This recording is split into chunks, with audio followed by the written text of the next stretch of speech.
미국이 2주 전 한국 정부에 한미 간 무역 합의 후속 조치 이행을 촉구하는 서한을 보낸 사실이 확인됐습니다. 이는 도널드 트럼프 미국 대통령이 한국 국회가 한미 간의 무역 합의 이행에 필요한 법적 절차를 진행하지 않았다고 주장하며 한국산 제품에 대한 관세를 다시 인상하겠다고 밝힌 데 앞선 사전 경고 성격으로 해석됩니다. 27일 헤럴드 경제 단독 보도에 따르면 제임스 앨러 주한 미국 대사 대리는 지난 13일 배경훈 부총리 겸 과학기술정보통신부 장관 앞으로 서한을 발송했습니다.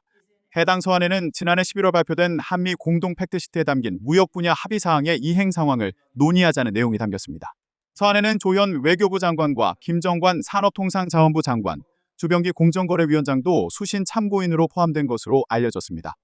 미국 측은 서한에서 양국은 미국 기업들이 네트워크 사용료 및 온라인 플랫폼 규제를 포함한 디지털 서비스 관련 법률 및 정책 측면에서 차별을 받지 않고 불필요한 장벽에 직면하지 않도록 보장한다는 공동 약속을 이행하기로 했다고 밝혔습니다.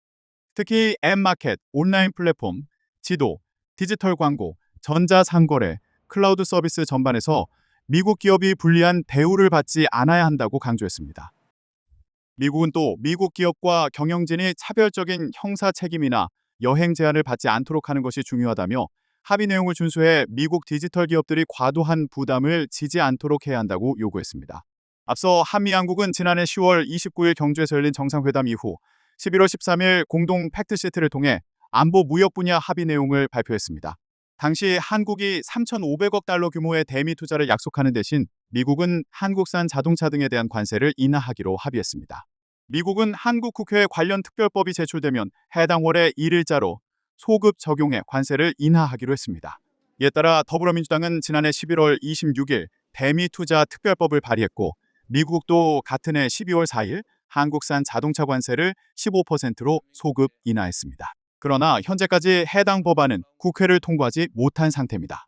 무엇보다 미국 정부는 구글, 아마존, 넷플릭스 등 자국 빅테크 기업들이 한국공정거래위원회로부터 부당한 규제를 받고 있다는 인식을 갖고 있는 것으로 전해졌습니다. 조인트 팩트시트에 디지털 서비스 관련 차별 금지 문구가 포함된 것도 이 때문이라는 해석이 나옵니다. 이 문구에 대해 미국은 온라인 플랫폼 규제법 도입을 하지 않겠다는 약속을 받은 것이라는 입장인 반면 한국 정부는 차별하지 않겠다는 원칙을 확인한 것이라는 입장을 유지하고 있습니다. 우리 정부는 지속적으로 이 같은 내용을 설명하고 있지만 지난해 16일 미 의회에서는 한국의 규제 정책으로 인해 미국 경제에 막대한 피해가 발생했다는 주장도 제기된 바 있습니다. 이런 가운데 트럼프 대통령은 26일 사회관계망 서비스를 통해 한국 입법부가 한미 합의를 지키지 않고 있다며 한국산 자동차와 목재 의약품에 대한 관세와 기타 상호 관세를 15%에서 25%로 인상하겠다고 밝혔습니다. 다만 구체적인 인상 시점은 명시하지 않았습니다.